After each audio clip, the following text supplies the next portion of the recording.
Hello, my name is Stanley Heller. Welcome to The Struggle. Ansar Allah, also known as the Houthi movement in Yemen, is claiming a huge victory over Saudi forces. It says it has captured thousands of Saudi soldiers and mercenaries in an attack inside of Saudi Arabia. We're pleased to present video about the situation in Yemen, courtesy of Middle East Eye.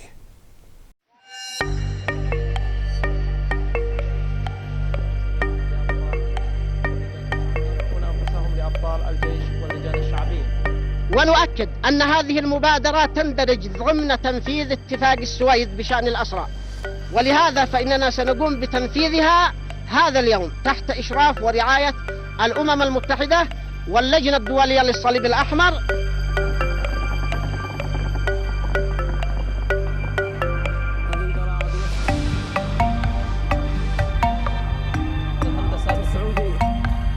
مشهد مدرب لهذا العدو ومهاجمة مواقع عسكرية محصنة بعد أن ضيق عليهم أبطال الجيش واللجان الشعبية الخناج في الجبهة وفي المرحلة الأولى من العملية. من أبرز نتائج العملية خلال ساعاتها الأولى محاصرة مجاميع مختلفة من قوات العدو ومهاجمة مواقع عسكرية محصنة. أدت العملية خلال يومها الأول إلى وقوع خسائر كبيرة في صفوف قوات العدو وكذلك اغتنام أسلحة إضافة إلى استسلام الآلاف من المخدوعين.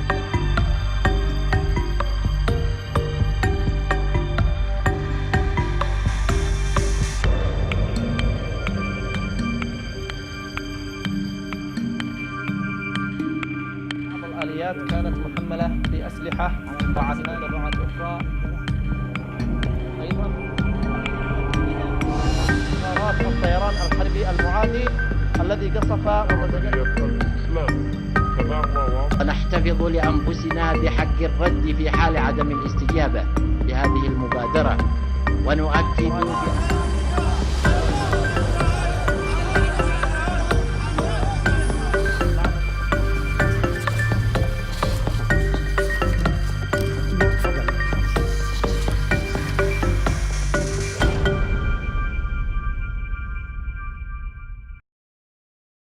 We've never praised billionaire Jeff Bezos before, but give him credit for going to Istanbul, Turkey, to take part in a vigil for his murdered Washington Post employee, Jamal Khashoggi, and embracing Houthi Cengiz, the woman who was to marry Khashoggi last year. The trial of the people who most directly killed Khashoggi is supposedly going on somewhere in Saudi Arabia. It's been going on for months and months. Supposedly, no one knows who the defendants are. It's a travesty. Last week, we mentioned the courageous protest of hundreds or thousands of people inside of Egypt, the Egypt ruled by the Al-Sisi regime. Reports are that 2,000 Egyptians have been arrested by Al-Sisi forces, including a hero of the 2011 Egyptian revolution, Alaa Abd el Fattah.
Alaa was kidnapped from police custody.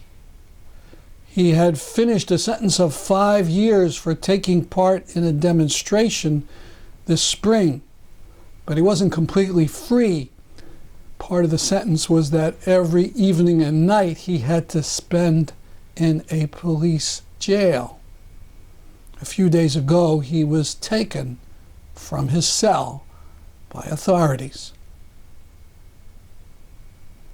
The Italian artist Gianluca Costantini made this tribute to Alaa. This cartoon protesting corruption of dictator Sisi by street artist Ganzir has gone viral. You can't protest legally in Egypt, but when al-Sisi came to New York for the UN annual appearance of bigwigs, there was a protest by Egyptians. مصر بلدنا مش معسكر. مصر بلدنا مش معسكر.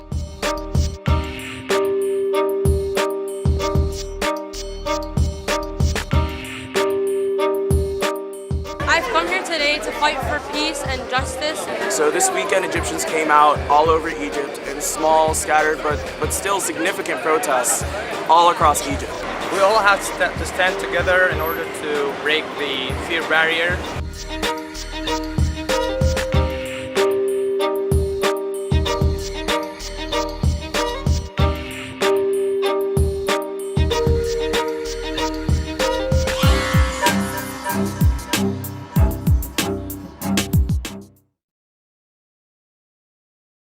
One sign in that video flashed by all too quickly.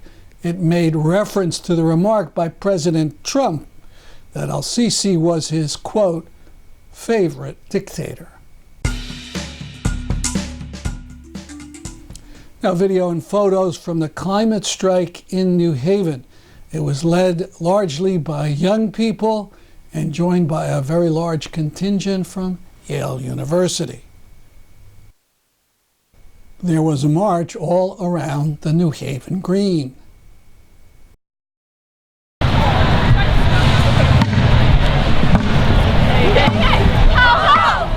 Climate change has got to go, hey, hey! Ho, ho!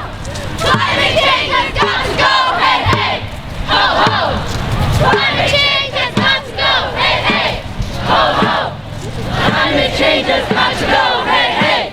Ho, ho! Climate change has got to go, hey, hey! Ho, ho! Climate change has got to go, hey, hey! Ho, ho! Climate change has got to go, hey, hey! Ho, ho! Climate change has got to go, hey, hey, ho, ho. Climate change has got to go, hey, hey, ho, ho.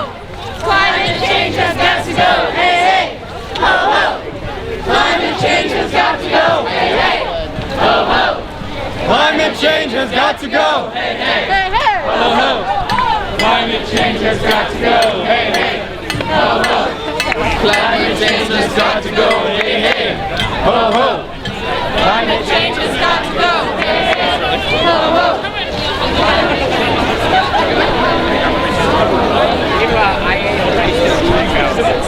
We also tried other services that are guided I did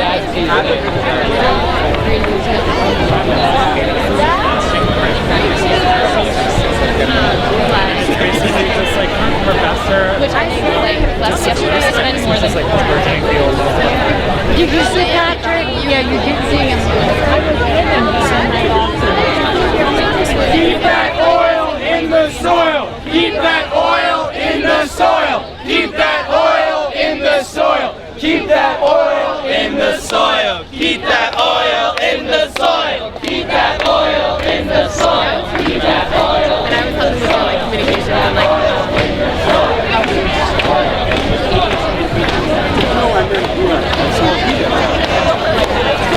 She's already. communist like it's kind of depressing to be totally honest. Right. It's there. And are you? Yeah.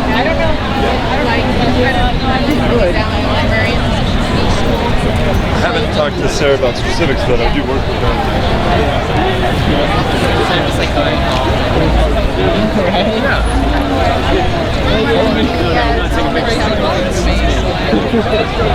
So you want to wait there for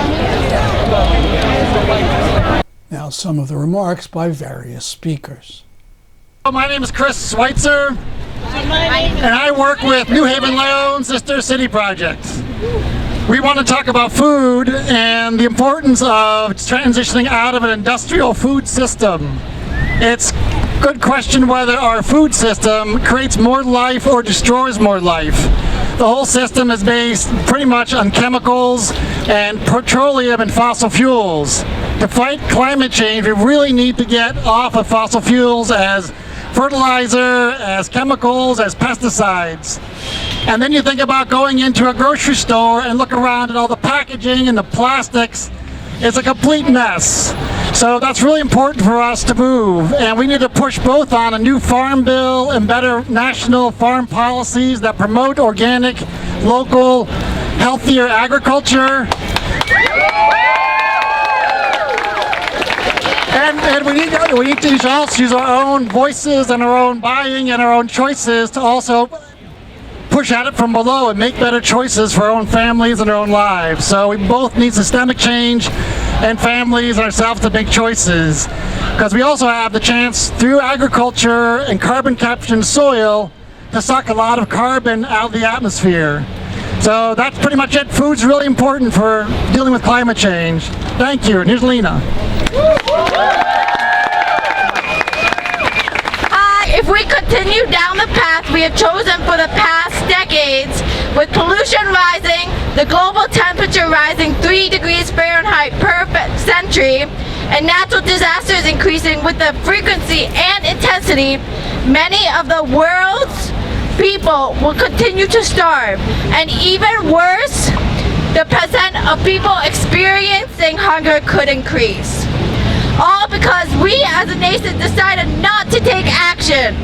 Of course, New Haven itself cannot solve world hunger, but we can work to improve the situation by combating climate change full on. Through coming together, we can speak for those starving people whose voices are not being heard and work for the safety of our own community. This is one reason why we have gathered here today. Thank you.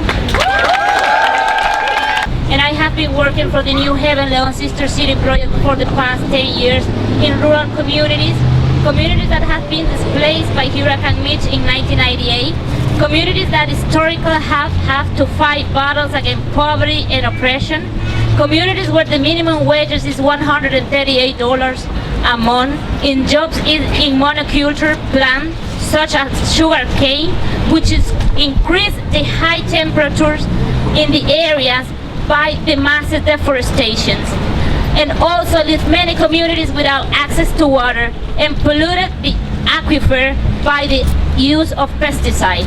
The New Haven Leon Sister City Project has been working to improve environmental problems in this rural community, and we have achieved to save 360,000 pounds of wood by introducing clean and efficient stove since 2014.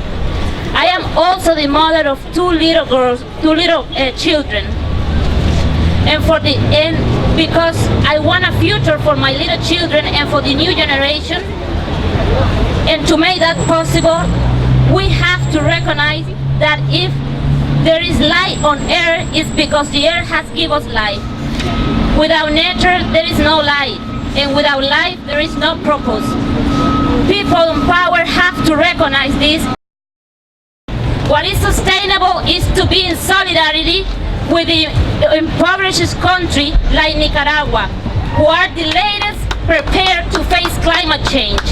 Climate change will not only affect Earth, it will affect the socio-economical system as well. Stop exploding the air, the Pachamama. Is this something that we must do now? Otherwise, we will be in debt and ashamed with the new generation if we cannot preserve what gives us life. Rural community of Nicaragua demand climate justice and climate solution now. Thank you. Hello everyone, my name is Kazemi. I'm here on behalf of the Endowment Justice Coalition, which represents a family of united organizations in the New Haven and Yale communities, including Fossil Free Yale, Despierta Boricua, the Yale Democratic Socialists, the Local 33, the Association of Native Americans at Yale, the Yale Students for Prison Divestment, the New Haven Party for Socialism and Liberation, Students Unite Now, Unidad Latina en Acción, and more. Our message is simple. Yale is complicit. Yale is complicit in climate destruction and the rising carbon emissions, which contribute to more severe weather events. The Yale endowment totals more than $30 billion, and despite the university's leadership insistence for ethical investing, they continue to maintain their holdings in fossil fuel corporations and add new investments in companies like Hallador, which is the coal company that Scott Pruitt went to lobby for after leaving the EPA. Yale is complicit in the death of nearly 3,000 Puerto Ricans because of Hurricane Maria and the colonial economics that left hundreds of thousands of people on the island without power for months afterward. Yale has holdings in the Baupost Group, which holds nearly $1 billion in Puerto Rican debt, and these debt holdings shackle the island nation and prevent them from recovering and prospering. Yale is complicit in the plight of the millions of refugees and migrants fleeing climate destruction and the proliferation of concentration camps at the border. Yale's holdings in companies like US Bancorp that support and profit from the detention of black and brown bodies. And because of this, Yale is complicit in the death of 24 people under ICE custody during this president's administration. While this absurd greed has consequences around the world, there are not even faraway issues. In New Haven, we are already feeling the impacts of rising temperatures, and the rising sea level is primarily putting low-income communities and communities of color at the most risk.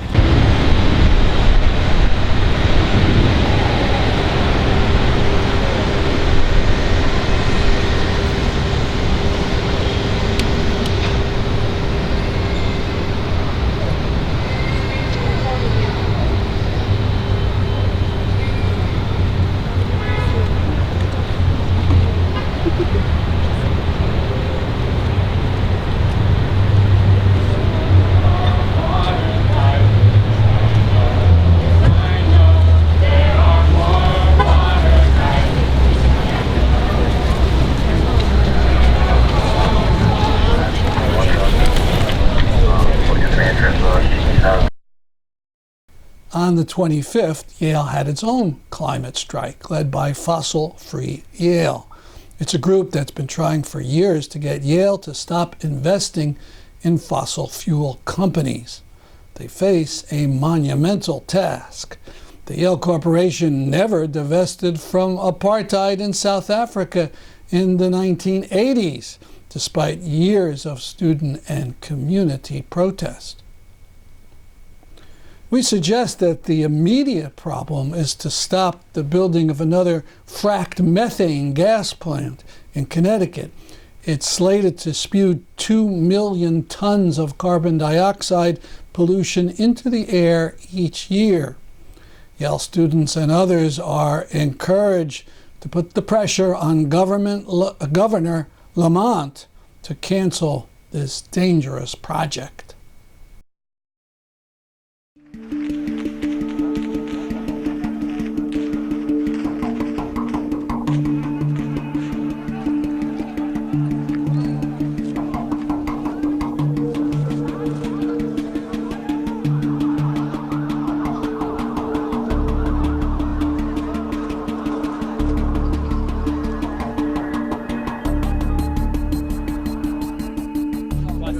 رغم الحظر الاستجواب طالعين نطالب بحقوقنا تغيير النظام. سووا الحكومه الخيره اعتقلت جماعتنا، سووا وياها اشياء، سووا ويا جماعتنا اشياء ما سووا ويا داعش، ضربونا وهانوهم وطلق حي يضربون ورمان، كل هاي سووا ويانا. احنا شو مسوين؟ مفجرين نابين جاي نطالب بحقوقنا، بحقوق كل هاي الناس.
Amnesty International issued a statement about the torture of a Palestinian prisoner named Samir Abeed.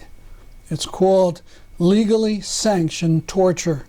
Abeed is now in critical condition. A judge approved, quote, exceptional ways to investigate, unquote, which is the Israeli euphemism for torture. On September 11th, Israel destroyed 3 Palestinian houses and a tent in Masafir Yatta in the South Hebron Hills. The excuse is the houses were built without an Israeli permit. The reality is that Israel won't give permits for Palestinians to build houses even on their own land. Video from the Israeli organization B'Tselem.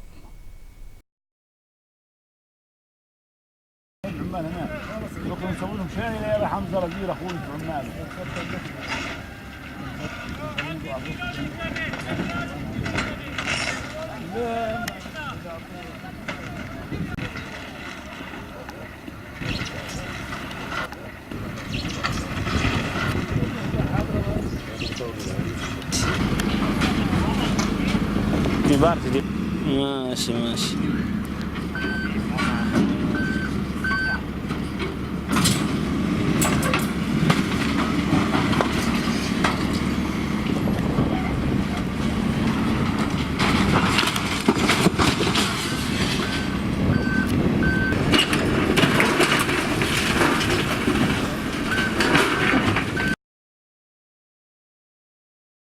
Also from B'Tselem, a look at the Israeli segregation system in the city of Hebron. 200,000 Palestinians and 700 Israeli Jews live in total separation enforced by the Israeli army.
We close with satire from Apartheid Adventures.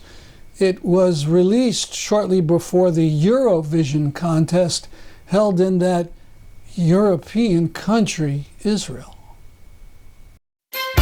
Celebrate apartheid. For your next fun-filled vacation in Israel, Apartheid Adventures invites you to Tel Aviv for this year's Eurovision Song Contest. Israel is hosting because Israeli contestant Netta Barzilai won Eurovision in 2018, which was really a boost for the Brand Israel campaign to distract from Israel's war crimes, child detention, ethnic cleansing, whatever. Why, just 3 days after Netta won, Israeli soldiers killed 62 unarmed protesters in Gaza. And what did Netta say the very next day? We have reason to be happy. And she meant you, if you're of the correct ethnic religious category. And 2 months later, on July 19th, Israel passed the nation-state basic law, which constitutionally denies equal rights to anyone not of the correct ethnic religious category. With Eurovision, we're dancing to ethnic religious nationalism again. So what if people are boycotting? So what if queer and trans liberation organizations are boycotting? Dare to dream. Come to Israel and ride the Eurovision bus. Take an illegal settlement tour.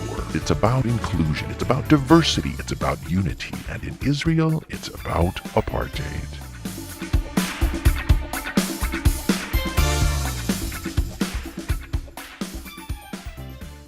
Before we go, we want to mention an upcoming talk by Yale professor Jason Stanley, the author of How Fascism Works. It's called The Fascist Threat and Effective Resistance in the Era of Donald Trump.